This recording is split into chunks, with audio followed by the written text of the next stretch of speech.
నమ్మకాలు కార్యక్రమానికి స్వాగతం. నమస్కారం డాక్టర్ గారు. డాక్టర్ గారు, మన నమ్మకాలు మూఢనమ్మకాల ప్రేక్షకులు మనల్ని ఎన్నో రకాల సందేహాలకు సమాధానాలు ఇవ్వాల్సిందిగా కోరుతున్నారండి.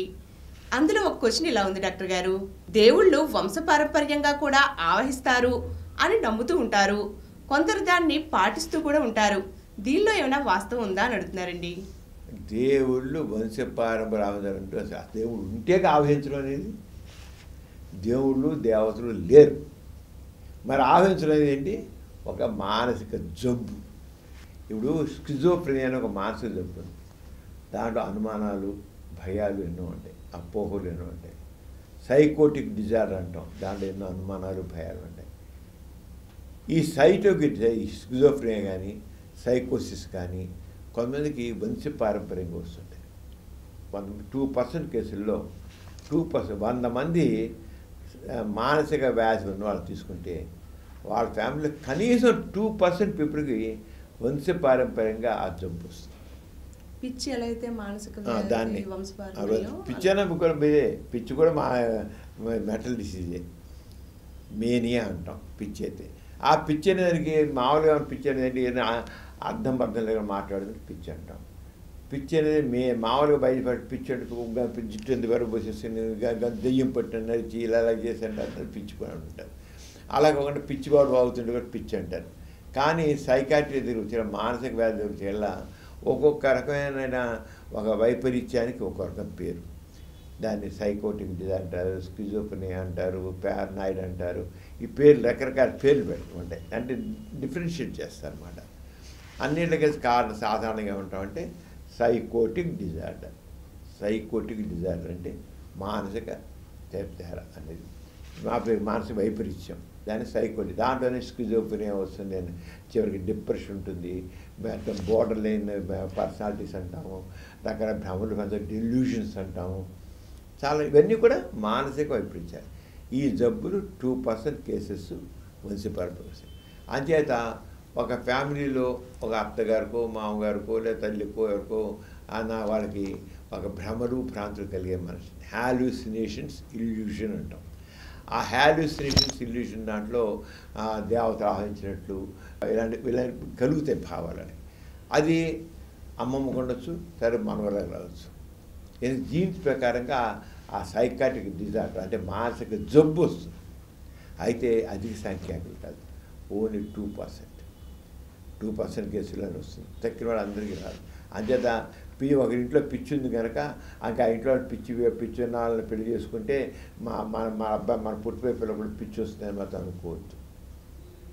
వస్తుంది, ఎక్కడో దారితో కొందరికి వస్తుంది అలా జెనెటిక్గా. ఇప్పుడు మనకి జెనెటిక్ ఇంజనీరింగ్ అనేది, ఆ జెనెటిక్ సైన్స్ బాగా డెవలప్ అయితే మనకు ఏ జీన్ కారణం అది. ఇప్పుడు సెల్ ఉందనుకో, సెల్లో 1,00,000 జీన్స్ ఉంటాయి. ఒక జీన్ ఒక్కొక్క జబ్బుకి, ఒక బలహీనతకి, ఒక వ్యాధికి రిప్రజెంట్ చేస్తుంటుంది. ఒక మన శరీరంలో మన లక్షణాలకి, మన వాటికి తెలియదు. ఇప్పుడు జెనెటిక్ ఇంజనీరింగ్ బాగా డెవలప్ అయిపోతే ఏమిటంటే ఆ పర్టికులర్ జీన్ ఐడెంటిఫై చేస్తాం. పర్టికులర్ జీన్ ఐడెంటిఫై చేసి ఆ జీన్ని మనం పనికి రాకుండా చేయడము, లేదా దాని చోట మంచి జీన్ని పేరు చేయొచ్చు. అంత జెనెటిక్ ఇంజనీరింగ్ అంటాం. కరోనా ఒక న్యూ జీన్ బయట క్రియేట్ చేసి యూనిసెల్యులర్ ఆర్గనిజంలో దాని ఈక్వలైన యూనిసెల్యులర్ ఆర్గనిజంలో దాన్ని పెట్టి దాని నేచర్ మార్చేసాడు. అది యూనిసెల్యులర్ ఆర్గనిజం, ఒకటే సెల్ ఉంటుంది దాంట్లో. ఆ సెల్ దాంట్లో అసలు నోబెల్ ప్రైజ్ వచ్చింది. అంటే జీన్ అవుట్ సైడ్ క్రియేట్ చేసి, రేపు మనకు కూడా జెనెటిక్ ఇంజనీరింగ్ డెవలప్ అయిపోతే మనం కూడా ఎన్నో రకాలుగా హెరిటరీగా వచ్చే జబ్బుల్ని మనం వాటిని ఇరాడికేట్ చేయగలం. అసలు చావు రాకుండా కూడా మనం చేసుకోగలం. డెత్ జీన్ అని ఒకటి ఉంది, ఆంకో జీన్ అని ఉంటుంది, క్యాన్సర్ వచ్చే జీన్ ఉంటుంది. అది 60 ఏళ్ళు విసిరిగా ఆంకో జీన్ ఫ్లేర్ అయిపోతుంది కొంతమందిలో. దాన్ని మనం ముందే ఆంకో జీన్ని ఐడెంటిఫై చేసి జెనెటిక్ ఇంజనీరింగ్ తెలిసి దాంట్లో మనం దాన్ని నాశనం చేసామనుకో పోయి క్యాన్సర్ రాదు. అలాగే మనకి ఆ రకరకాలుగా జెనెటిక్ ఇంజనీరింగ్ అంటాం. అంటే ఫ్యూచర్లో మనం చూసుకొని ముందు ఒక 100 ఏళ్ళకో 200 ఏళ్ళకో 300 ఏళ్ళకో మనం కోరుకున్న బిడ్డని, మనం కోరుకున్న ఆరోగ్యాన్ని, మనం కోరుకున్న ఆయుష్ని మనం పొందవచ్చు. అసలు డెత్ లేకుండా చేసుకోవచ్చు. దేవుడు కదా ఇచ్చే మనిషి.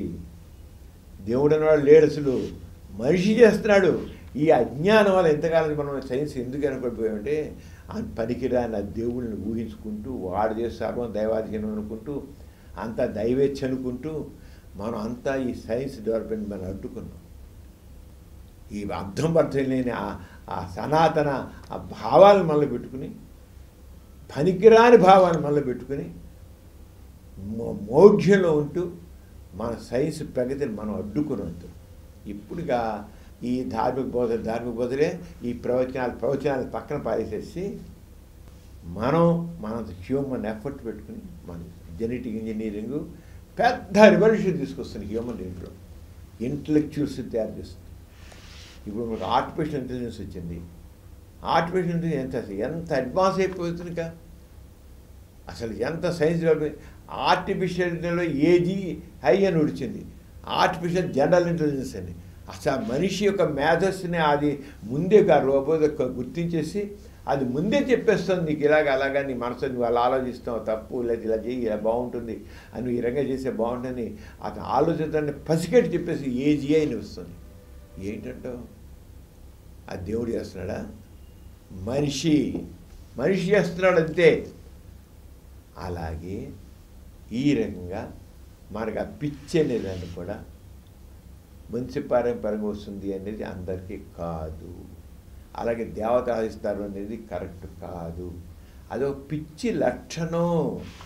మనం ఏంటంటే దెయ్యం పట్టినది, మన మనిషి దెయ్యం పట్టిన విలక్షణం అయితే ఇంకో అది దెయ్యం పట్టి పిచ్చోడు అంటాం దెయ్యం పెట్టినంటే, లేకపోతే ఓ చెత్తకి బాతం దెయ్యం అలా ఇంకా మురుగులైతే కొడతారు.